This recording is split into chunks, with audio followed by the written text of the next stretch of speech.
যারা ভর্তি পরীক্ষা দিতে পারে নাই তারা আদালতে একটি রিট আবেদন দায়ের করে। আমরা ঢাকা বিশ্ববিদ্যালয়ের পক্ষে আদালতে শুনানিতে অংশগ্রহণ করি।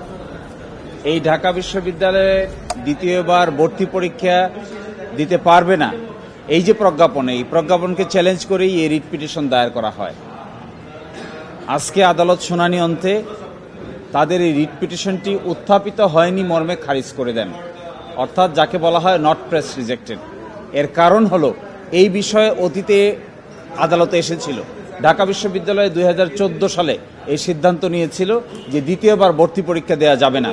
এর বিরুদ্ধে হাইকোর্ট ডিভিশনে রিট হয়, রিট মামলা শুনানি হয় এবং হাইকোর্ট ডিভিশনের মাননীয় বিচারপতি ফারাহ মাহবুবের আদালতে রায় ঘোষণা করা হয় এবং সেই রায়ে ঢাকা বিশ্ববিদ্যালয়ের সিদ্ধান্তই বহাল থাকে। তার বিরুদ্ধে তৎকালীন সুপ্রিম কোর্টে একটি আপিল দায়ের করা হয়। ওই আপিলও নিষ্পত্তি হয়ে যায়, খারিজ হয়ে যায়।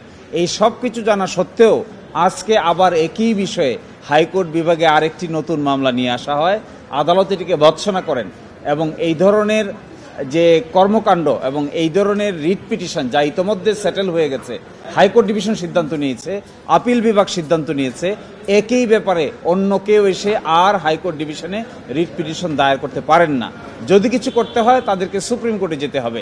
হাইকোর্ট ডিভিশন এই ব্যাপারে আর এন্টারটেইন করতে পারবেন না। এই জিনিসগুলো বিবেচনায় নিয়েই ঢাকা বিশ্ববিদ্যালয়ের সিদ্ধান্ত বহাল থাকলো এবং এই রিট পিটিশনটি উত্থাপিত হয়নি মর্মে খারিজ করে দেওয়া হয়েছে।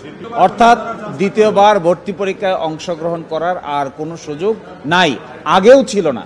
কিন্তু এখন নতুন করে কেন রিট পিটিশন নিয়ে আসছেন যা ইতোমধ্যে সিদ্ধান্ত হয়ে গেছে, তা কিছুটা রহস্যজনক কথা। কারণ যদি হাইকোর্ট ডিভিশনের সিদ্ধান্ত হয়েছে, আপিল বিভাগেও সেই সিদ্ধান্ত বহাল আছে, এখন কেন হাইকোর্ট ডিভিশন নতুন করে এটি নিয়ে আসতে হবে? এটি আদালত কিছুটা অবাক হয়েছেন এবং কিছুটা আনপ্রফেশনাল কাজ বলে মন্তব্য করে। হ্যাঁ, তারা জানেন, তাদের পক্ষ থেকে আদালতকে ইনফর্ম করা হয়েছে যে এই মর্মে একটি রায় আছে। তো যদি রায় থাকে, আপিল বিভাগেও রায় থাকে, তাহলে আপিল বিভাগে না গিয়ে হাইকোর্ট বিভাগে কেন আবার?